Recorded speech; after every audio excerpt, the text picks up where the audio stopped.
옛말에 부모가 온 효도를 하여야 자녀들이 반 효도를 할까 말까 한다, 그런 말이 있습니다. 그 참 부모가 최선을 다하여 힘쓰고 애쓰지만 자녀들이 보고 배우는 것은 그만하지 못할 수 있다 하는 것이고, 또 우리가 자라서 효도하지만 자녀들이 바라는 것만큼 효도하지 않을 수 있다, 그런 말이기도 하죠. 그 실상 우리 어린 친구들도 다 어른을 보고 배우는 것이 있기 마련인데, 성경에는 그런 말씀이 있습니다. 수준이 너무 어리고 그리고 옅으면 날과 달과 절기에 매인다는 거예요. 신앙이 실제로 자라면 날과 달과 절기에 그리 매이지 않는 것이죠. 한번 여쭤봅시다. 어린이날에만 어린이를 사랑할 겁니까? 늘 사랑할 겁니까? 그리고 우리가 특별한 날을 정해가지고 오늘만 어린이 친구들 좀 챙기는 걸로 우리 늘 좀 챙겨주도록 합시다. 그것이 바르겠죠. 어버이날에만 어버이 사랑하겠습니까? 우리가 실제로 365일 늘 우리가 은혜에 대해서 감사하고 사랑을 표현해야 될 터인데, 어떤 날을 딱 정해놓게 되니까 그날만 더 신경을 쓰는 거예요. 딴 날은 신경을 안 쓰게 되는 그런 일들이 자꾸 벌어지게 되죠.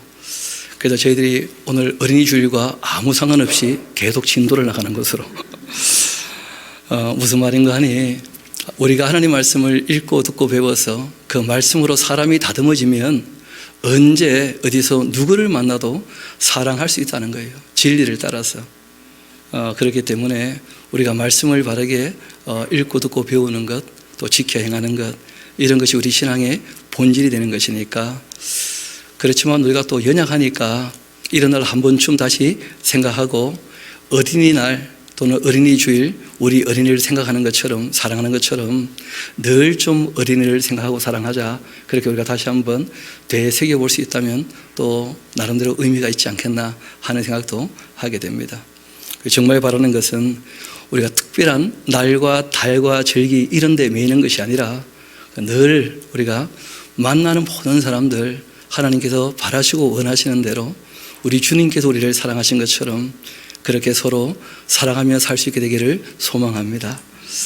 우리 기도하실 때도 말씀을 하셨는데, 다윗이라고 하는 인물, 그리고 또 하나님께서 다윗을 어떻게 사랑하시는지, 또 다윗이 하나님을 어떻게 사랑했는지, 또 이 다윗이라는 인물이 하나님을 사랑한다고 하지만 실제로는 그러지 못한 부분도 없지 않아 있거든요. 사람이 또 연약한 부분이 있기 때문에.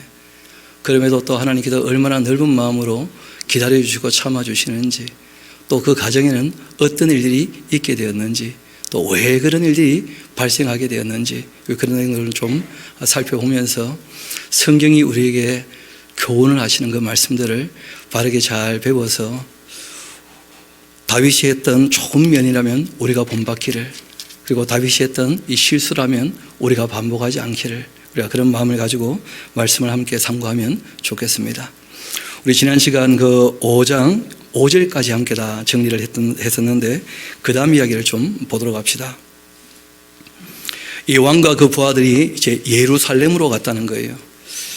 예전에 저는 다윗이 예루살렘이라는 성 이름을 지었다 그렇게 알고 있었는데, 다시 한번 좀 살펴보니까 그렇지는 않은 듯 합니다.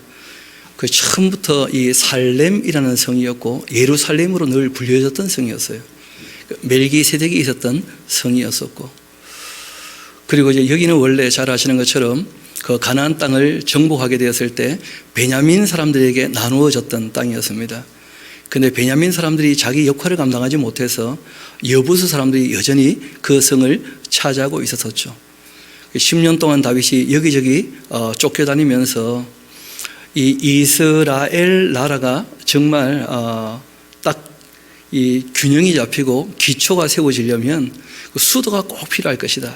그래서 거기를 이제 예루살렘으로 왔던 거예요. 그리고 여부수 사람들이 차지하고 있었던 바로 그 성을, 별명이 하나 있었죠. 이 시온이라는 별명이 있었습니다. 요새란 뜻이었죠, 그렇죠? 그래서 그 성을 이제 차지하면서 다윗성이라 그렇게 불리게 되었다는 거예요. 우리 한번 그 내용들을 같이 봅시다.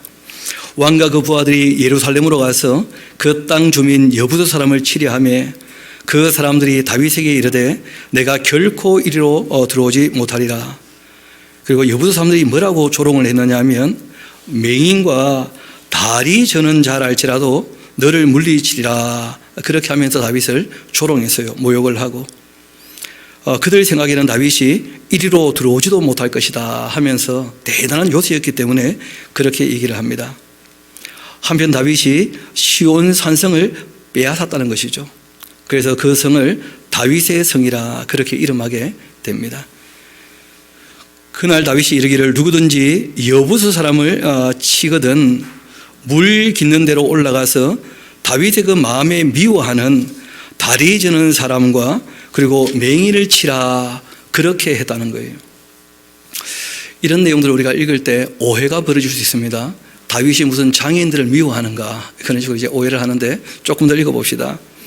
그것이 이제 속담이 되어 이르기를 맹인과 다리 저는 사람은 집에 들어오지 못할 것이다 그렇게 했다는 거예요. 이게 속담입니다. 속담. 그 속담은 그 문구 자체를 해석하면 안 됩니다.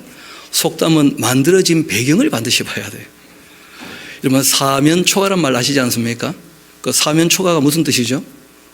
그 내면에서 초나라 노래를 불렀다는데 그래서 실제로 그 역사적 배경이 있지 않습니까?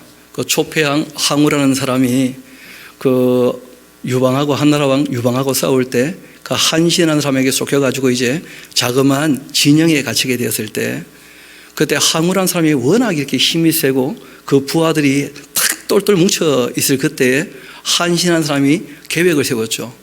초나라 사람들 집 떠난 지 오래되었으니까 초나라 고향 노래를 좀 불러주면 이 사람들이 다 고향을 그리워하면서 맥이 풀릴 거라는 거예요.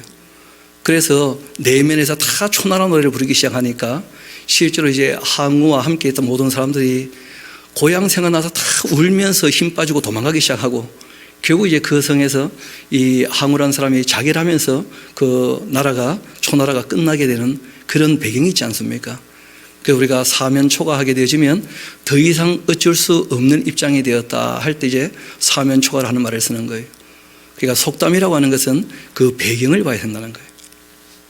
쉽게 말하면 다윗이라는 사람을 이 여부수 사람들이 조롱했지 않습니까? 그랬더니 다윗이 조롱의 말을 한 사람들은 다시 여기 서지 못한다. 달리 말하면 말 조심하라. 말 함부로 하면 다 죽는 수가 있다. 이런 의미로 이해가 돼야 돼요. 그래서 이 다윗이 자기를 조롱했던 그 여부수 사람들, 그 장애인이 있어도 너희를 다 막아낼 거다 했는데 다윗 입장에서는 여부수 사람들이 다 그런 약해 빠진 사람이라 이렇게 본 것이죠. 그래서 그런 사람들 더 이상 이 예루살렘에 있지 못한다 이런 식으로 얘기를 한 것이지 장애인을 특별히 미워했다 그런 것이 아닙니다.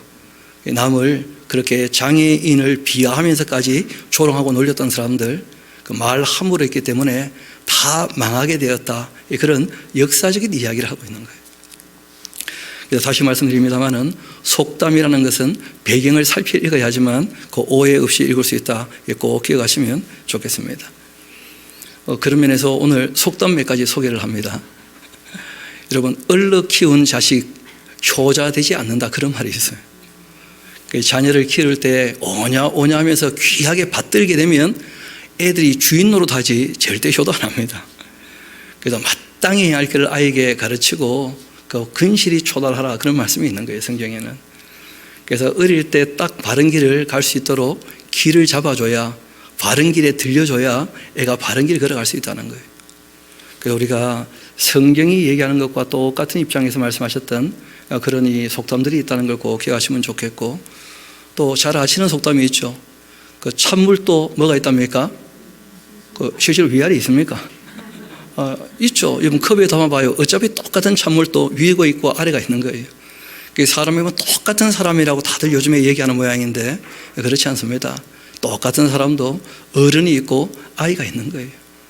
그래서 순서가 있는 것이고 예의를 갖춰야 된다 그런 것이지 않습니까?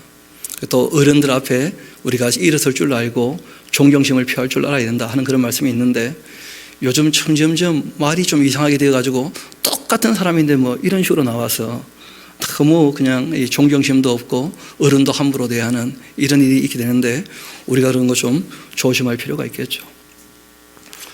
또 옛날 어른들 말씀에 효심이 지극하면 돌에서도 풀이 난다, 그런 말씀도 하셨다는 거예요. 성경을 보면 실제로도 그런 말씀이 있죠. 약속 있는 첫 번째 계명이 무엇입니까? 부모를 공경하라는 거예요. 그럼 너희가 땅에서 잘 되고 장수할 것이다. 그 효심이 극진하고 지극하면 초월적인 하나님의 특별한 은혜를 경험할 수 있다는 거예요. 옛날 어른들도 그런 것들을 경험적으로 알았던 모양이죠. 그래서 효심이 지극하면 돌에서도 뭐가 난다는 거예요? 그래요. 그래도 저는 내일 엄마 만나러 갈 겁니다.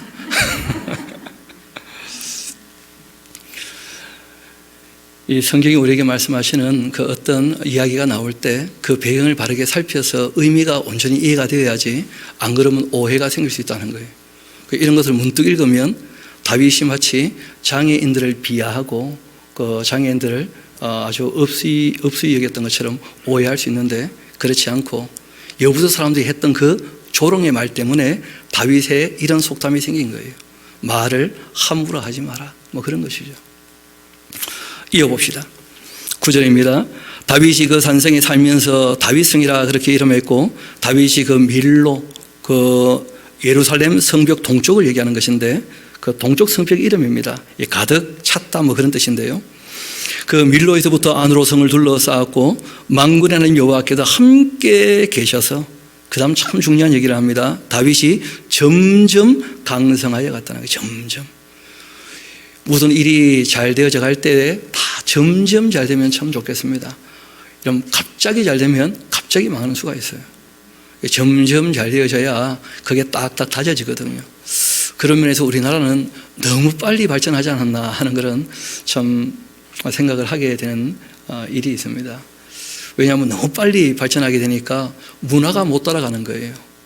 그러니까 실제로 가정이라고 하는 그 아주 고유한 가치들도 많이 끼어지고 말았죠. 그냥 잘 살고 봐야 되니까, 그래서 가정에서 함께 사랑을 나누는 그런 일들이 너무 많이 무너지지 않았는가 하는 그런 생각들을 하게 됩니다. 지금이라도 우리가 점점 잘 되어져 가도록, 그러면 참 좋겠죠. 차근차근 다져가면서 조금씩 더 나아지는, 하나님께서 그렇게 다윗에게 은혜를 베푸셨다는 거예요.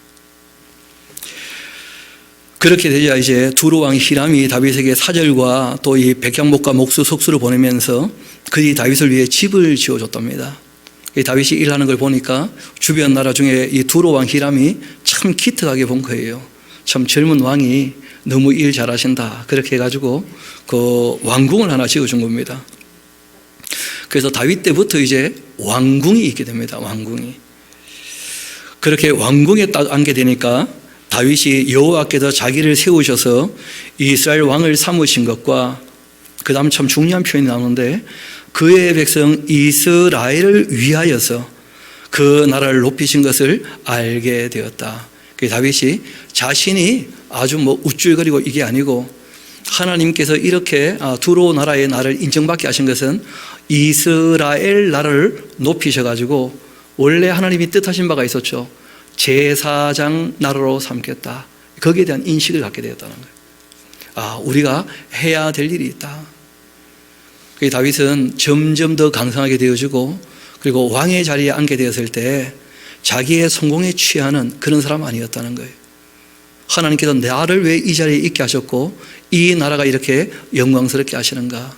우리에게 맡기신 사명이 있는 것이다. 그게 원래 제사장 나라로서의 사명이었었죠. 애굽에서 불러내실 때 원래 세계는 다 내게 속해 있는데 너희들부터 내 말을 잘 듣고 지켜서 너희가 하나님의 소유로 제사장 나라로, 그리고 거룩한 백성으로 살아야 한다 하셨던 말씀, 이걸 기억하고 있다는 거예요, 다윗이. 그래서 거기 보면 이스라엘을 위하여서 그 나라를 높이신 것을 알게 되었다, 그렇게 얘기해요. 다만 자기만 생각하는 사람이 아니었다는 것이죠. 그리고 다윗이 이제 그 유다 지파의 수도였던 헤브론에서 이 예루살렘으로 올라온 후 그 예루살렘에서 첫 첩을 더 두었다는데 이건 잘못했습니다. 왜냐하면 이 첫 첩을 뒀다는 것은 하렘이라고 하는 그 지역에 늘 있었던 풍속이었어요. 이스라엘 백성들이 원래 왕을 세울 때 뭐라고 한 것입니까? 이방인들처럼 왕을 세우자 이렇게 했잖아요. 그러니까 왕의 제도라고 하는 것이 원래 하나님이 원하신 게 아니었잖아요. 하나님이 왕이셨으니까. 그래도 굳이 너희들이 왕을 세우려고 한다면 하고 몇 가지 말씀하신 게 있었거든요. 그 중에 주의하신 게 여자들을 많이 두지 마라, 아내를 많이 두지 말라 하는 주의가 있었어요. 그런데 그 지역 모든 나라들이 다 왕은 부인이 여럿 있으니까, 그러니까 다윗도 그 주변 나라들을 닮아서 처첩을 많이 두었다, 그렇게 되어 있죠. 솔로몬에 비하면 세 발의 피지만 그래도 이렇게 하면 안 됩니다. 처첩을 더 두었는데 아들과 딸들이 다윗에게서 낳았고, 또 예루살렘에서 그에게 난 자들의 그 이름, 헤브론에서 태어난 아들도 있었죠, 그렇죠? 또 이 예루살렘에서 태어난 아들들이 있습니다. 삼무와 소압, 나단, 솔로몬, 또 이팔과 엘리수와 또 이 네벡과 아비야, 그리고 엘리사마와 엘라다와 또 엘리벨렉 같은 사람들. 나중에 또 보면 한 19명쯤 되는 그 아들들이 있습니다. 그럼 이 중에 우리가 예루살렘에서 태어난 아들 중에서는 둘은 꼭 기억하셔야 됩니다.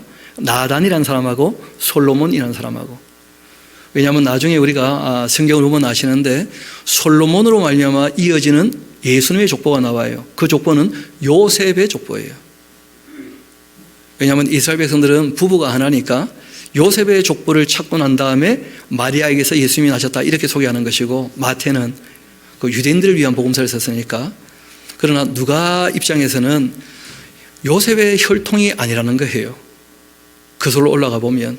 그래서 마리아의 그 족보는 나단으로 말미암아 내려오는 족보입니다. 그 둘 다 다윗의 뭐라는 거예요? 다 자손들이.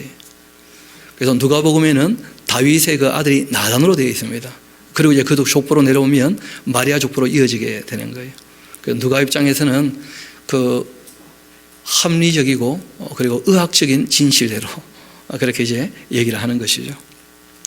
그래서 나단, 그 솔로몬 두 사람은 꼭 좀 기억하시면 좋겠다 말씀을 드린 것이고, 이어봅시다.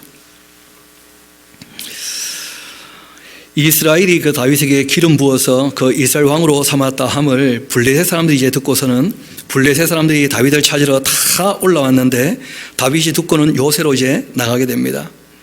블레셋 사람들이 이미 이르러 르바임 골짜기에 가득 했었는데 다윗이 여호와께 여쭈어 이르되, 이런 것이 다윗의 아주 강점이었다는 거예요.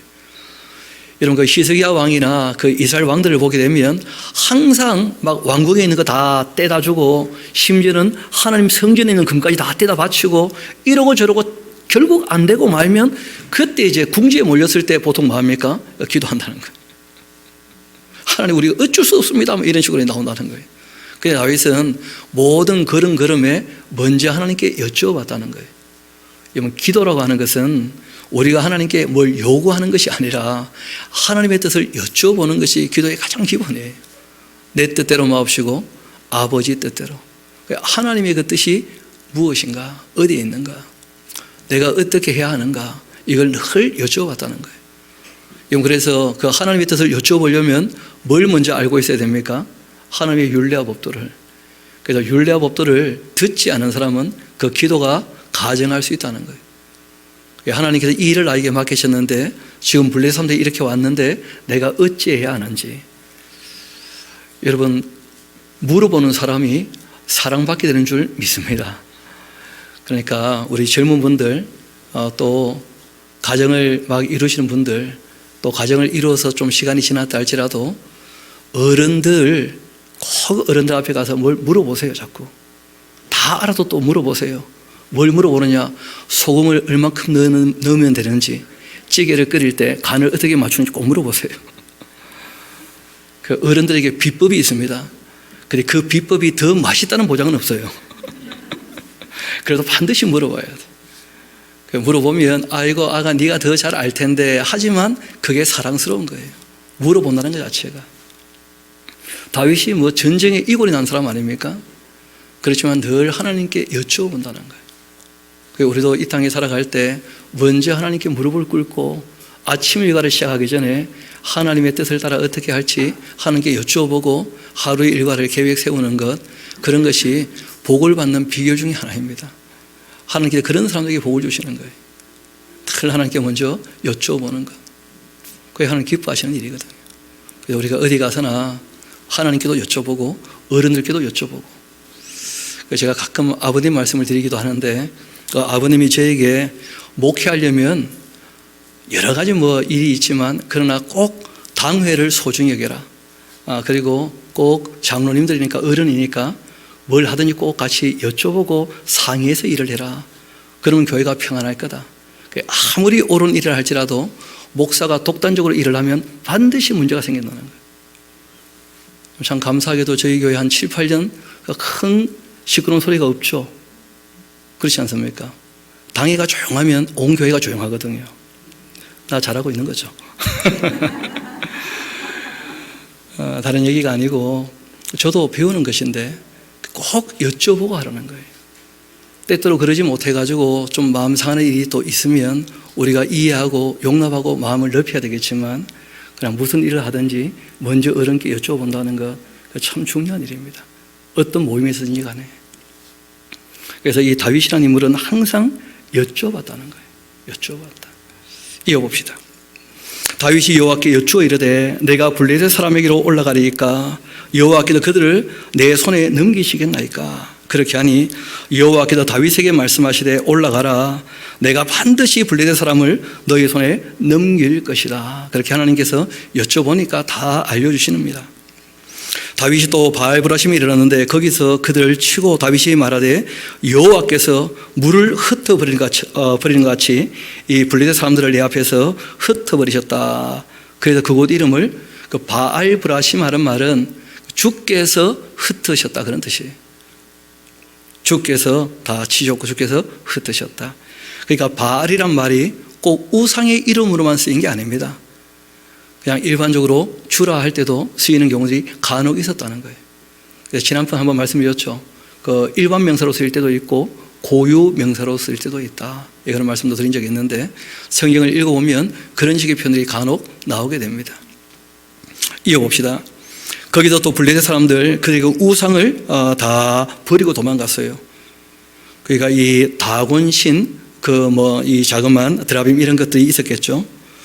근데 그 다윗과 그 부하들이 그 우상을 주워간 게 아니고 다 치웠다는 거예요. 보통 그 우상들은 뭘 가지고 만듭니까? 그 나무로 만들어도 거기다가 금속 잎이거든요. 금이나 은을. 그런데 그런 것들을 일부러 다 치웠다는 거예요. 악은 모든 모양이라도 버리겠다. 돈 몇 푼을 주겠다 이게 아니고 다 치워버렸다는 거예요. 우상을. 그런 것이 좀 특별했다는 거예요. 다윗에게는. 블레셋 사람들이 다시 또 올라와졌어요. 두 번의 전쟁이 있었는데 르바임 골짜기에 또 가득하게 됩니다. 다윗이 여호와께 여쭈었다는 거예요. 그게 잘하는 것입니다. 그래서 어른들이 꼭 무슨 말씀을 하실 때 귀담아 듣고 잘 따르면 참 좋겠죠. 여쭈는다는 것은 어른이시기 때문에 하나님이시니까 다윗이 또 여쭈었겠죠. 상대도 안 될 것 같으면 물어보겠습니까? 그러니까 우리가 상대를 존중하는 것, 또 늘 여쭈어보는 것, 그게 잘하는 것입니다. 이어봅시다. 이르시되 올라가지 말고 그들 또 뒤로 돌아가서 뽕나무 숲을 맞은편에서 그들을 기습을 하라. 뽕나무 꼭대기에서 걸음 걷는 소리가 들리게 될 거다. 이 소리가 무슨 소리인지 저는 아직도 모르겠어요.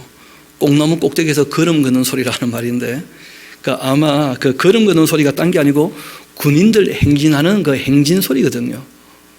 그러니까 하나님께서 천군 천사를 파송하셔서 그 천군 천사들이 이제 도울로 오면 그 소리 들리게 될 거다. 그러면 싸워라. 그렇게 하신 것 같기도 한데, 여하튼 이 다윗에게 특별한 소리가 들리게 될 거라는 거예요. 군대 행군하는 소리 같은 소리가. 그것도 어디에서요? 그 하늘 위에서 뽕나무 꼭대기에서. 그러면 공격하라. 그때 그 다음 중요하죠. 여호와가 너보다 앞서 나가서 블레셋 군대를 칠 거다. 그러니까 하나님의 전쟁이었어요.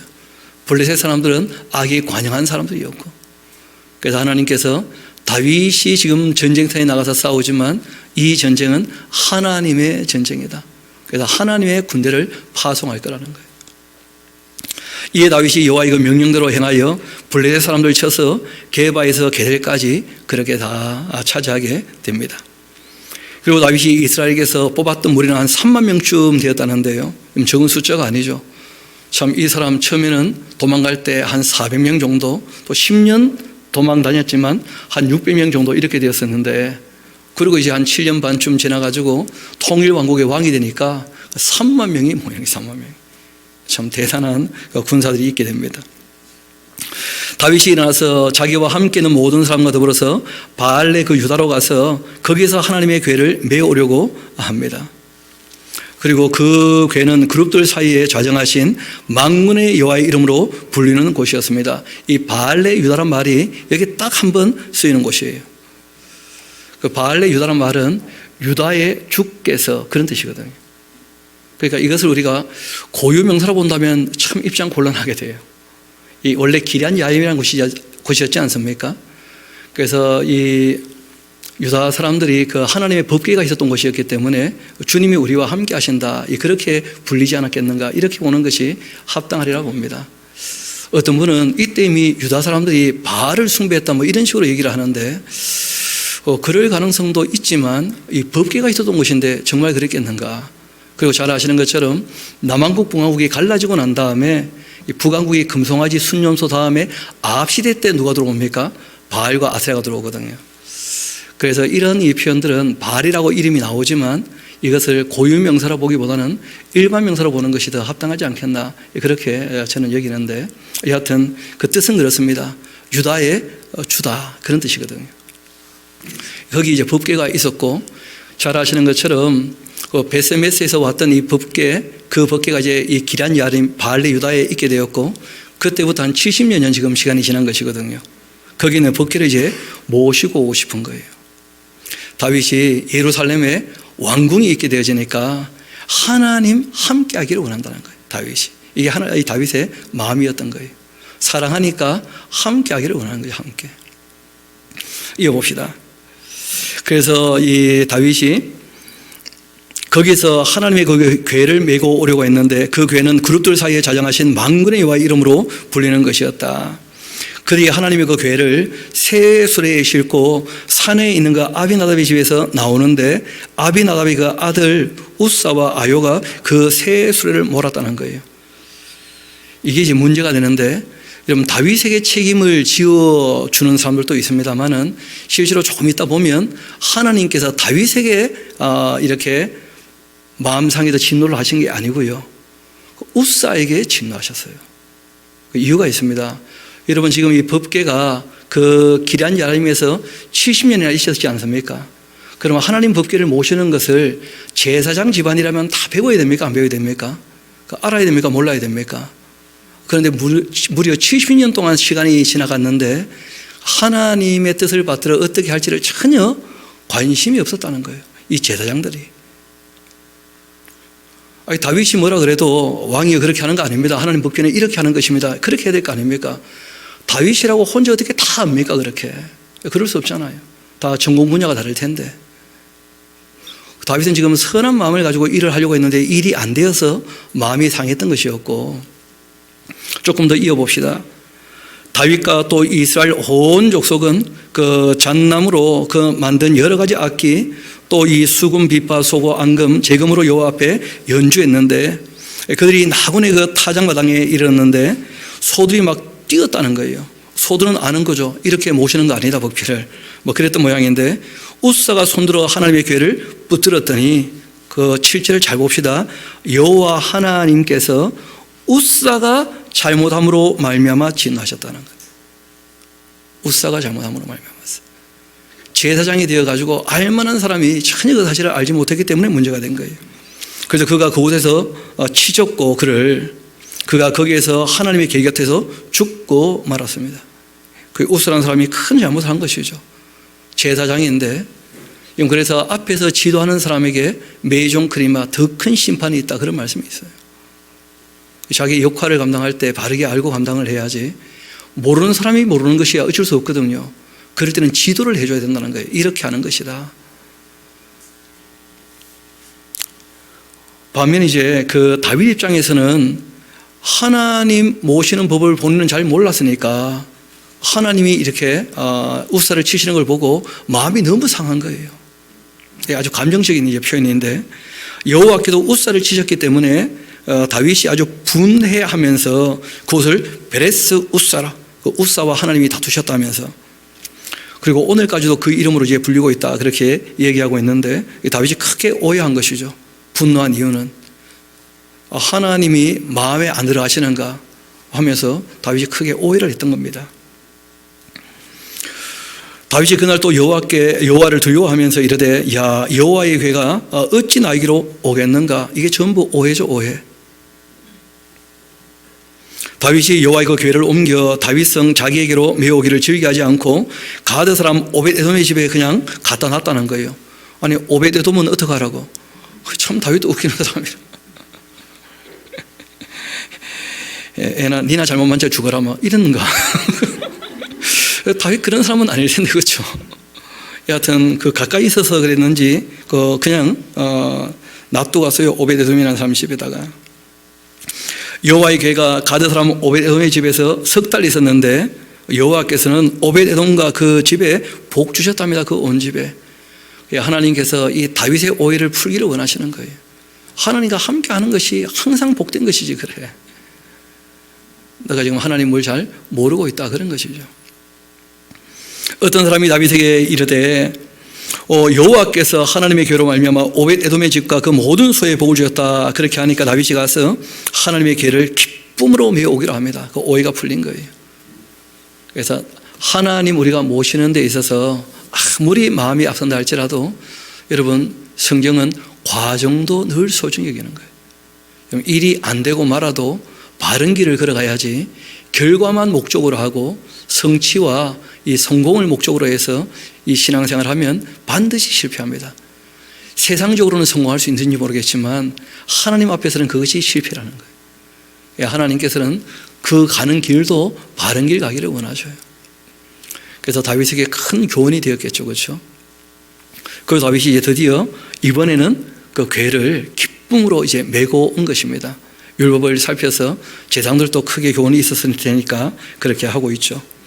오벳에돔의 집에서 다윗 성으로 올라가고 여호와의 그 괴를 메는 사람들이 6걸음을 걸었었는데 그때 다윗이 소와 살진 송아지로 제사드리고 다윗이 여호와 앞에서 힘다하여 춤추는데 그때 다윗이 그 배 에봇을 입었다 하는데 이 배 에봇을 오해할 수 있습니다. 원래 에봇은 제사장만 입는다 이렇게 생각하잖아요, 그렇죠? 제사장이 입는 에봇은 따로 있습니다. 특별히 꾸며서 입는 옷이고, 그리고 원래 에봇이라는 말 자체가 격자무늬 옷이라는 뜻이에요. 다윗이 자기가 왕복을 완전히 다 벗어버리고 배로 짰지만 격자무늬 옷을 입고 자기를 한껏 어떻게 한 것입니까? 낮추었다는 거예요, 하나님 앞에서. 그래서 이런 부분은 전혀 큰 문제가 되지 않습니다, 하나님 앞에. 다윗이 교만한 자세로 지금 섰다는 뜻이 아니거든요. 이 백성들의 대표이면서도 자신을 낮추었다는 거예요. 그래서 배 에봇을 입었는데 다윗과 온 이스라엘 족속이 즐거이 환호하며 나팔 불고 여호와의 그 괴를 메고 오게 됩니다.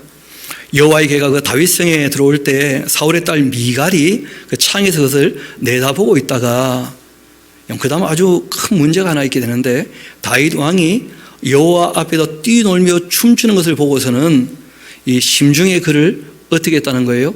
업신 여겼다, 이런 말이 나오는 거예요. 이 바자라고 하는 업신 여긴다 하는 말이 딴 게 아니고 멸시했다, 그런 뜻이거든요. 없이 여겼다, 말 그대로 진짜 없는 사람처럼. 그 다윗을 한때 미갈은 사랑했지 않습니까? 그러다가 이제 둘이 갈라서 가지고 본인은 발디엘에게 시집갔고 또 다윗은 다윗대로 또 부인 따로 얻어가지고 10년 세월 지났었거든요. 그리고 다시 이제 다윗이 미갈을 좀 오라 해서 그래서 미갈과 하나 되기를 원했었는데 그 다윗이 미갈을 안 챙겼는지 또 미갈 입장에서는 자기 아버지의 자리에 다윗이 앉아 있는 것을 못마땅하게 여겼는지 여하튼 다윗에 대해서 안 좋은 마음이 있었던 거예요, 미갈이. 저는 여자가 아니라서 잘 모르겠습니다만은 그래도 이해는 갑니다. 아니 그 발리라고 잘 살고 있었잖아요, 그렇죠? 그런데 그 가정 파괴하고 자기를 데리고 왔으니까 데리고 와서 또 챙겨주지도 않은 것처럼 보여요, 다윗이. 왜냐하면 부인이 많거든요. 지금 그런 입장이니까 참 이 다윗이 그 가정에 대해서는 하나님의 율례법들을 따르지 않고 그 세상 관습을 따랐었기 때문에 그 가정이 복되기는 참 쉽지 않았던 것 같아요. 게다가 또 이 미갈이 다윗을 업신여기니까 자기 아버지는 참 품위가 있고 채통이 있어 보였는데 다윗은 어떻게 보면 너무 촐랑거려 보인다는 거예요. 여러분, 자기가 춤출 때는 모르는데 남 춤추는 거 보면 그 웃겨요. 게다가 자기 남편이 춤춰봐요. 못 볼 곳을 보는 겁니다, 진짜. 그렇지 않겠습니까? 그 즐기려면 같이 즐겨야지. 남 즐기는 거 보고 있으면 미쳤단 말이 그냥 나오는 거예요, 그냥. 정말 쉽지 않은 것인데, 여하튼 이 미갈이라는 사람이 그 다윗에 대하여 업신여겼다는 거예요. 업신여기는 마음이 왜 일어나느냐? 교만하기 때문에. 그래서 여러분들 그 혹시 부인이 좀 안 좋아 보인다든지 남편이 좀 안 좋아 보인다든지 그럴 때는 자기를 살펴야 돼요. 내가 교만하구나, 이렇게 돼야지. 그 사람이 못난 게 전혀 아닙니다. 하나님의 형상인데 얼마나 잘났겠어요. 그래, 하나님의 자녀인데. 이미 그 존재 자체가 하나님의 형상이고 하나님의 자녀 아닙니까? 그래서 우리가 어느 사람도 업신여길 수 없는 거예요. 누구를 업신여기는 마음이 생겼다, 그거는 그 대상의 문제이기 이전에 그 사람이 교만한 거예요. 예수님께서 작은 어린 아이 하나라도 어떻게 하지 말라는 거예요? 함부로 대하지 말라는 거예요. 업신여기지 말라는 거예요. 이 어린 아이에게 대하는 것이 곧 나에게 대하는 것이다, 그렇게 말씀하셨거든요. 그래서 우리가 마음에 일어나는 생각을 가지고 자기를 살펴봐야 돼요. 미갈이 또 그랬지만 문제는 거기에 대한 이 다윗의 감정도 문제였습니다. 이어봅시다. 여호와의 그 궤를 메고 들어가서 다윗이 그것을 위하여 쳤던 장막 가운데 그 준비한 자리에 그것을 두었고 다윗이 번제와 화목제를 여호와 앞에 드렸습니다. 다윗이 번제 화목제를 드리기를 다 마치고는 만군의 여호와의 이름으로 백성에게 다 축복을 하고, 그리고 모든 백성 곧 온 이스라엘 무리에게 남녀를 막론하고 떡 한 개와 고기 한 조각과 건포도 떡 한 덩이씩을 나누어주고 모든 백성이 각기 집으로 돌아가고, 다윗이 밖에서는 너무 즐거웠던 거예요. 그런데 집에 와서 문제가 생겨버리는 거예요. 여러분, 우리가 정말 집이 따뜻해야 되거든요. 집에 가고 싶어야 될 텐데, 그럼 집에 가고 싶습니까? 안 가고 싶습니까? 대답하기 좀 곤란합니까? 집에 가고 싶어야 되거든요. 집이 따뜻하지 않으면 가고 싶은 마음이 없게 되는 거예요. 다윗도 참 밖에서는 오히려 즐거웠는데 집에서 사단이 나는 거예요. 다윗이 자기 가족에게 축복하려고 돌아왔는데 그때 사울의 딸 미갈이 나와 다윗을 맞으면서 말합니다. 이스라엘 왕이 오늘 어떻게 영화로우신지, 이 방탕한 자가 염치 없이 자기 몸을 드러내는 것처럼 오늘 그 신복의 계집종의 눈앞에서 몸을 드러내셨도다. 그러니까 다윗을 업신여기는 자세가 있으니까 그 입에서 뭐가 나옵니까? 조롱의 말이 나왔다는 거예요. 예수님 말씀에도 사람이 쌓은 선에서 선한 말이 나오는 것이고 쌓아놓은 악에서 뭐가 나오는 겁니까? 악한 말이 나오는 거예요. 특별히 가까우면 가까울수록 말을 더 조심해야 되는 것인데, 자기 배우자에게 조롱하는 말이 나온다, 거친 말이 나온다, 그 말하는 사람 자체가 악한 거예요. 교만한 것입니다. 성경은 우리에게 말씀하십니다. 예수님께서 사람이 사는 기본적인 삶의 자세가 온유와 겸손이라는 거예요. 그래서 예수님께서 나는 마음이 온유하고 겸손하니까 너희들이 나에게로 와서 나를 보고 배우라, 이렇게 말씀하신 거예요. 그 보고 배워야 될 것이 온유와 겸손이었고, 아버지 하나님의 그 사랑을 직접 이 땅에서 실현하시고 보이시려고 오신 거 아니에요. 그리고 그렇게 살기를 원하셨던 것이거든요. 내가 너희를 사랑한 것처럼 서로 사랑하라고. 문제는 이 여자가 다윗을 이렇게 조롱하게 되니까 다윗도 그 조롱을 못 견뎌합니다. 여성들이 남자를 잘 모르는데 저만 밴댕이가 아닙니다. 남자는 웬만하면 다 밴댕이에요. 일단 이 모든 걸 다 견딜 수 있어요, 밖에서는. 왜냐하면 가족을 지켜야 되기 때문에. 그런데 가족에게 인정받지 못하는 것은 남자들은 견디지 못합니다. 그래서 늘 존중을 해줘야 돼요. 밖에서는 오히려 존경받고 집에서는 존경받지 못한다, 그것도 문제거든요. 실제로 남자들은 밖에 나가서 어떤 수모도 다 견뎌냅니다. 왜냐하면 사랑하는 가족을 지켜야 되기 때문에. 그런데 그런 마음들을 전혀 헤아려 주지 못하는 거예요, 어떻게 보면. 정말 가정에서 좀 세워줄 수 있도록, 격려해 줄 수 있도록, 힘을 실어줄 수 있도록 그렇게 하는 우리 샤론교회 모든 건속되기를 소망합니다. 아니, 남자들이 아멘하면 뭐 할 겁니까? 여자들이 아멘해야지. 여자들이. 지금 남자들이 참 설 자리가 없을 정도로 그렇게 세상이 너무 험악하게 변해가고 있거든요. 다윗이 그걸 못 견뎌해요. 다윗이 미갈에게 한마디 합니다. 이는 여호와 앞에서 내가 한 거다. 그가 너희 아버지와 그 온 집을 버리셨고 나를 택하신 거다. 여러분, 다윗도 이런 말을 하면 안 되거든요. 미갈한테. 아니, 사람이 할 말이 있고 안 해야 될 말이 있지. 이렇게 막말을 해버리면 안 돼요. 너가 지금 너희 아빠하고 나하고 비교해가지고 지금 나를 그렇게 업신여기고 나를 조롱하는 거냐. 너희 아버지 하나님께서 보기 싫어서 없애버렸고 나를 그 자리에 앉힌 거야. 이렇게 다윗이 너무 자존심 상하니까 그렇게 감정적으로 대한 거예요. 그러니까 이런 것은 또 찬양하는 무슨 자세에 대한 얘기가 전혀 아닙니다. 그 적어놓으세요. 부부싸움 중이다. 아주 심각한 문제죠. 하나님께서 나를 이 이스라엘 주권자로 삼으셨으니까 내가 여호와 앞에서 뛰어놀 거다. 갈로 해놓고 여기까지 나야. 막 그런 거예요 지금. 막 화가 나가지고 한 말씀 한 거거든요. 내가 네 뭐라고 했냐 하면서 뭐.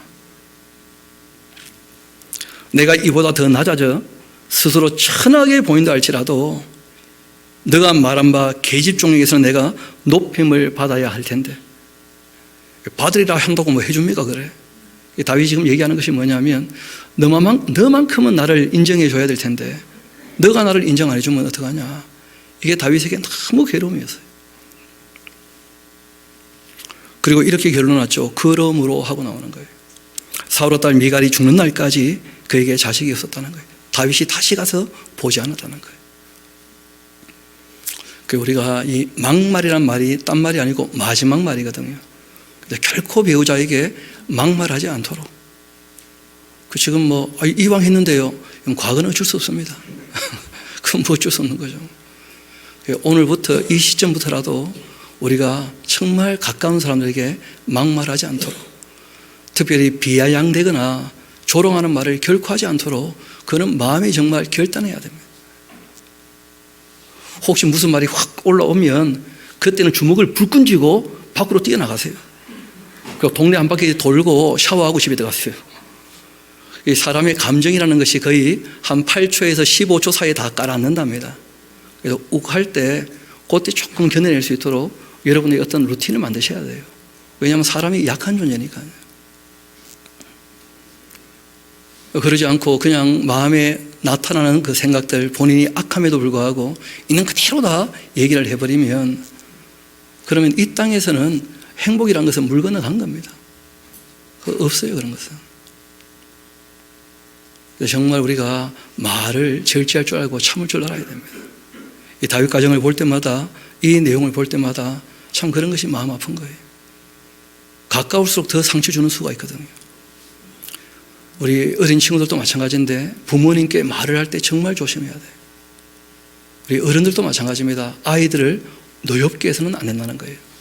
그 말에 대한 문제거든요. 그 어린아이라고 해서 함부로 조롱 섞인 말을 한다든지 자기보다 낮추어서 함부로 대한다든지 그렇게 하면 그러면 마음이 상하는 거예요. 이번에 조사 중에 청소년들 왜 교회를 떠나는가 그 조사했던 내용들이 있는데 그 중에 한 21%가 뭐냐면 목회자의 반말이라고 적혀 있어요. 목회자가 자기를 우습게 여긴다는 거예요. 언제 봤다고 함부로 반말하냐는 거예요, 대체. 또 목사의 그 말과 생활이 너무 다르다는 거예요, 자기가 봤을 때. 그런 것이 다 실망이 된다는 거예요. 우리가 함께 신앙생활 하면서 적어도 20살 넘으면 다 성인이거든요. 그럼 그 합당한 대우를 해줘야 돼요. 너무 어리게 보면 안 됩니다. 오죽하면 소파 방정환 선생님이 아이 하지 말라는 거예요. 어린이. 어른 다 됐다는 거예요. 어른이가 아니고 어린이. 그 아이를 어른처럼 대해주자는 거예요. 그래서 어린이란 말을 만드신 거예요. 그 사랑하는 마음이 있다면 상대를 존중하게 됩니다. 낮춰보지 않고. 특별히 자기보다 육체적으로 약해 보일 때 사람이 낮추어 볼 수 있거든요. 자기 자녀는 마치 자기 소유인 것처럼 여겨져서 낮추어 볼 수 있다는 거예요. 성경은 그렇게 하지 말라고 부탁하십니다. 너희 자녀를 노엽게 하지 마라. 그렇게 하셨다는 거 아니에요. 그래서 오늘 여러분에게 그 용지를 하나 나눠드렸는데, 그 우리 예수님께서 우리에게 보여주신 그 사랑에 대한 이야기가 딴 게 아니죠. 잘 아시는 내용이지만 다시 한번 우리 봅시다. 새 계명을 너희에게 주노니 서로 사랑을 하라. 내가 너희를 사랑한 것 같이 너희도 서로 사랑하라. 너희가 서로 사랑하게 된다면 이것으로서 모든 사람이 너희가 내 제자인 줄 알지 않겠는가. 하나님의 제자, 예수님의 제자라면 그 사랑하는 사람인 거예요. 내 계명은 곧 내가 너희를 사랑한 것 같이 너희도 사랑하라, 서로 사랑하라 하는 이것 아니겠는가. 내가 이것을 너희에게 명하는 이유는 너희로 서로 사랑하게 하려고 내가 명한 거다. 형제를 사랑하여 서로 우애하고 존경하기를 어떻게 하라고요? 서로 먼저 하는 거예요. 나를 존경하면 내가 존경하겠다 그러면 안 됩니다. 먼저 해야 돼요. 먼저. 그리고 우리 하나님께서 먼저 해주신 거예요. 모든 겸손과 온유로 하고 오래 참음을 가지고 사랑 가운데서 서로 어떻게 하라고요? 용납해 줘야 돼. 그러니까 우습게 보여도 그 우습게 여기면 안 됩니다. 당신은 오늘 나에게 큰 기쁨을 줬습니다. 이러고 말아야 돼 그냥. 그러지 않습니까? 서로 용납해 줘야 돼요. 다 있는 대로 받아줄 줄 알아야 돼요. 너희가 진리를 순종함으로써 너희 영혼을 좀 깨끗하게 하고, 그 영혼이 깨끗하게 되려면 신령한 것이 딴 게 아니거든요. 이 진리와 사랑이 이가 바로 신령한 거예요. 그래서 그 진리를 따르는 것이 영혼을 깨끗하게 하는 것입니다. 거짓 없이 형제를 사랑하게 이르렀으니 마음으로부터 뜨겁게 서로 어떻게 하라고요? 사랑하라는 거예요. 마음으로부터 뜨겁게. 무엇보다 뜨겁게 서로 사랑할지니 사랑은 아주 중요한 얘기를 하시죠. 허다한 죄를 어떻게 하신다고요? 덮어준다는 거예요. 우리가 좀 다 덮어줄 줄 알아야 됩니다. 여러분, 우리가 가끔 보면 그 사람의 약점도 안 보이거든요. 자주 보면 뭐가 보인다는 거예요? 그걸 덮어줄 줄 알아야 돼요. 그 죄도 그 허물도 덮어줄 줄 알아야 돼요. 그게 사랑이에요. 하나님이 우리를 다 아실 텐데 그거 다 덮어주시지 않습니까? 우리가 서로 사랑할지니 이것이 너희가 처음부터 들었던 소식. 하나님이 태초에 천지 만물을 창조했다는 것 자체가 사랑에 대한 선포였어요. 우리에게 주시려고 만드신 것이었거든요. 우리의 삶의 터전으로.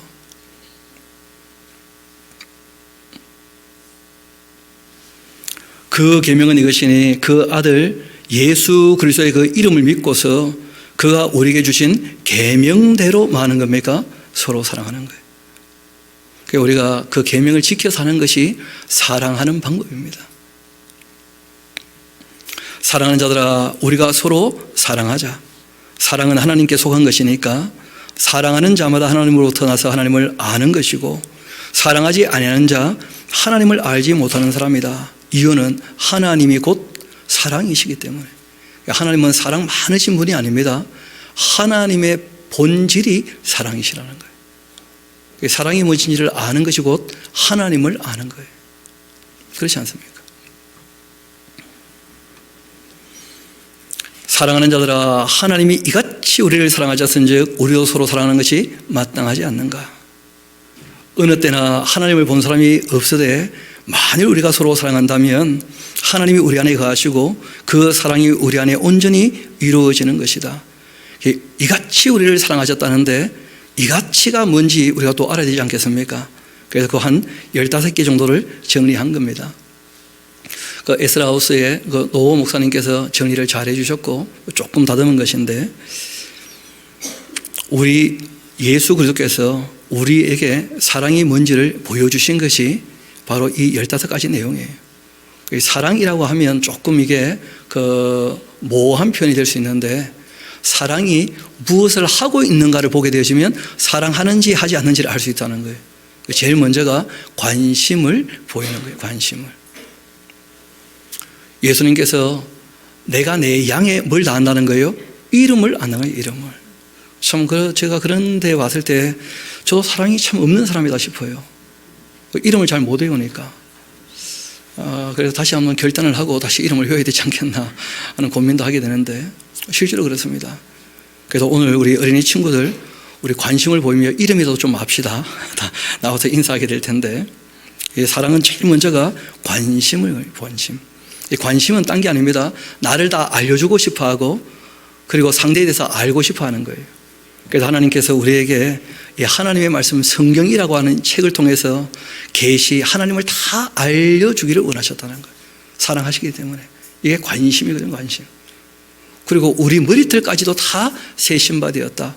안고 일어섬도 다 알고 계신다. 이런 거 아니겠어요? 그게 사랑이니까요. 또 사랑은 다 이해가 됩니다. 춤추고 와도 다 이해를 하고 그렇게 해야지. 실제로 우리 연약함을 아시고 우리 주님께서 정말 사람 되어 오셔도 죽기까지 아버지 하나님께 순종하시면서 우리를 전부 이해해 주신다는 거예요. 그럼 다윗이 하나님 앞에 실수 있지 않습니까? 법궤를 수레에 싣고 오는 것을 용납한 거 아니에요. 그래서 하나님께서 이해하시고 그 오해를 풀어주시고 다시 하나님 바르게 모실 수 있도록 그렇게 하시는 거예요. 사랑은 끝까지 책임지는 것입니다. 무책임한 것은 사랑이 아니에요. 그래서 이 땅에서는 먹을 거, 입을 거, 마실 거 뭐 하지 말라고 얘기하십니까? 염려하지 마라 하신 것이고, 또 너희가 할 처소를 내가 다 준비하겠다고 영생을 다 책임지기로 하신 거예요. 일생뿐 아니라 영생까지. 그 책임지는 게 사랑이에요. 사랑은 상대를 존중하는 겁니다. 하나님 아버지께서 그 아들을 값으로 지불하시고 우리를 사셨다는 거예요. 그러니까 우리를 얼마나 귀하게 여기시는가를 생각해 봐야 돼요. 그게 사랑이라는 거예요. 그 아들을 값으로 지불하셨다는 거예요. 그만큼 우리를 존중히 여기신다는 거예요. 사랑은 희생하는 겁니다. 상대가 자기 힘으로 어찌할 수 없는 부분에 관하여 예수님께서 희생하셨다는 거예요. 죽으심으로 죄를 사하신 것이고 부활하심으로 영생에 대한 소망을 주셨어요. 여러분, 저는 하나님 입장을 우리가 생각한다는 것은 뭐 말도 안 될 수 있지만 그래도 조금 입장 바꿔 생각해 볼 수 있잖아요. 여러분, 예수님 입장에서 영이신 분이신데 원래 하나님은 육체를 가지시는 것이 예수님께 좀 보탬이 될까요? 보탬이 안 될 것 같아요. 어때요? 부활하시면 부활하신 몸을 갖고 계시거든요. 아버지 하나님, 성령 하나님 다 영이신데 저는 그것도 큰 희생 아니겠는가 싶어요. 우리와 정말 만남을 가지시려고 사람 되어 오셨고 부활하시고서도 여전히 몸을 갖고 계신다는 거예요. 몸을. 부활하신 몸을. 정말 희생하신 것이죠. 그게 사랑이라는 거예요. 하나님이 이 세상을 이처럼 사랑하사 누구를 보내신 거예요? 그 독생자를. 그래서 예수님 하신 걸 보면 우리가 아버지 하나님께서 우리를 어떻게 사랑하신지를 알 수 있다는 거예요. 사랑은 함께 하는 것입니다. 세상 끝날까지 내가 너희와 항상 어떻게 해요? 함께 하겠다. 그렇게 하신 것이거든요. 사랑은 다 주는 것입니다. 예수님께서 뭐라고 하십니까? 내 살을 먹어라, 내 피를 마셔라. 자신의 것을 다 주시는 거예요. 내 이름을 너희들이 가지고 내 이름 가지고 아버지 하나님께 기도해라 하고 다 주셨다는 거예요. 심지어는 하나님의 나라까지 하나님께서 만들어 놓으시고는 우리에게 우리의 유업으로, 우리의 기업으로, 우리의 선물로 다 주셨다는 거 아니에요. 심지어는 그 아버지와 아들이 성령 하나님을 뭐로 주신다는 거예요? 선물로 주신다는 거예요. 사랑하면 다 주고 싶어 하신다는 거예요. 사랑은 끝까지 믿는 것입니다. 실제로 그 제자들은 예수님 못 믿고 배신하고 떠났지 않습니까? 그런데 예수님은 또 믿고 찾아가서 다시 부르셨다는 거예요. 정말 끝까지 믿어주신 것은 우리가 하나님을 믿기보다 하나님께서 우리를 지금도 믿어주시는 거예요. 저도 살아보니까 제 자신에게도 실망하는 일이 종종 있거든요. 그런데 하나님께서 아직도 살려주시고 기회를 주시는 거예요. 정말 믿어주시는 거죠. 사랑은 말 그대로 온유함입니다. 온유함. 사랑하면 누구를 대하든지 좀 부드럽고 따뜻하게 대한다는 거예요. 사랑하기 때문에. 사랑은 기쁨입니다. 그 예수님께서 항상 함께 먹고 마시면서 기쁨을 누리셨다는 거예요. 그리고 하신 말씀이 뭐냐면 내가 다시 너희와 함께 기쁨을 나누기 전까지 내가 이제 포도주를 입에 대지 않겠다 하시면서 예수님께서 하실 일들을 앞에 놓고는 기쁨도 절제하시는 거죠. 그러니까 사랑은 대상을 기뻐하는 거예요. 그래서 정말 우리가 예배당에 찾아올 때 누구를 만나서 기뻐하는 마음을 가지고 찾아올 수 있게 되기를 소망합니다. 하나님, 우리가 나와 예배하는 것을 기뻐하고 성도의 교제를 기뻐하고 만남을 기뻐하고 사랑은 기뻐하는 것이죠. 집에 가서 부인 만나는 것도 기뻐할 수 있게 되기를 소망합니다. 남편 만나는 것도, 자녀를 만나는 것도, 부모님을 만나는 것도 다 기뻐해야 돼요. 의외로 상대방의 부모님 만나는 것을 부담스러워 하시는 분들 계시더라고요. 그러면 안 됩니다. 다 기뻐해야 돼요. 그래서 우리가 이 사랑은 기쁨이다. 꼭 기억하시면 좋겠습니다. 또 사랑은 봉사하는 것입니다. 예수님께서는 섬김을 받으러 온 것이 아니라 뭐하러 오셨다는 거예요? 섬기러 오셨다는 거예요. 봉사로 오셨답니다. 사랑하니까. 사랑은 섬기는 것입니다. 봉사하는 것. 그리고 사랑은 배려하는 거예요. 다른 사람의 입장을 생각하는 것입니다. 늘. 그래서 상대방을 옳다고 인정해 주면서 기다릴 줄 알아야 돼요. 예수님의 대화 방법이 바로 이 배려의 대화 방법인데 무슨 말을 하든지 간에 뭐라고 하십니까? 너의 말이 옳다 하고 인정해 주고 난 다음에 그 다음 얘기를 또 하는 거예요. 정말 상대방을 조롱하지 않고 늘 배려하면서 기다려 주시는, 그래서 결국 그 사람이 알게 하시는 그런 예수님의 모습을 보고 있죠. 또 사랑은 인내하는 것입니다. 여러분, 언제까지 인내하느냐? 우리 하나님께서 역사에 처음 아담과 하와가 선악과를 먹었을 때부터 시작해서 지금까지도 어떻게 하고 계셔요? 참고 계시고 종말이 오기 전까지 어떻게 하십니까? 참으시는 거예요. 진노의 대접이 퍼부어지기 전까지 참으시는 거예요. 그러니까 하나님께서 참으신다면 우리도 참아야 돼요. 하나님은 언제까지 참으시는 분이냐? 역사의 종말까지. 그때까지 참으시는 분이시고 오래 참으시는 분이에요. 하나님께서 심판하기 전에 우리가 먼저 나서서 남을 정죄해서는 안 될 것입니다. 그래서 정말 오래 참아야 돼요. 왜 이런 말씀을 드리느냐? 우리가 잘 안 되기 때문이에요. 우리가 그냥 된다면 굳이 가르칠 필요가 있습니까? 없습니까? 우리가 다 약한 존재이기 때문에 성경이 끊임없이 우리에게 말씀을 읽고 듣고 배우며 배우라는 거예요. 그래서 우리가 이 말씀을 또 반복해서 정리를 하는 것이죠. 사랑은 겸손한 것입니다. 예수님도 하나님이신데 늘 아버지의 뜻을 따르기로 하신다는 거예요. 겸손은 딴 게 아니죠. 여호와의 규례를 지키는 것이 곧 겸손이거든. 예수님도 얼마든지 마음대로 할 수 있지 않습니까? 독립된 인격인데 삼위이시지 않습니까? 하나님께서. 그런데 아버지의 뜻대로만 하나시라는 거예요. 하나. 그래서 우리가 상대방의 말을 잘 듣고 따라주는, 그래야지 겸손함으로 뭐가 될 수 있느냐면 하나가 될 수 있다는 거예요. 아버지의 말씀이 예수님 안에 있어서 예수님께서 그 말씀을 따름으로 예수님이 아버지 하나님 안에 있는 것처럼 우리에게도 똑같이 부탁하셨죠. 내 말이 너희 안에 거하면. 우리가 예수님 말씀뿐 아니라 우리가 상대방, 또 배우자, 자녀와의 관계, 이웃과의 관계도 다 마찬가지인데 상대방의 말을 내 안에 받아들이게 되어지면 그럼 그 사람과 뭐가 될 수 있다는 거예요? 하나가 될 수 있다는 거예요. 근데 참 묘하게도 사람에게 이 악한 구석이 있어서 상대방이 무슨 말을 하면 받아들이기 전에 그거 아니고 하면 안 됩니다.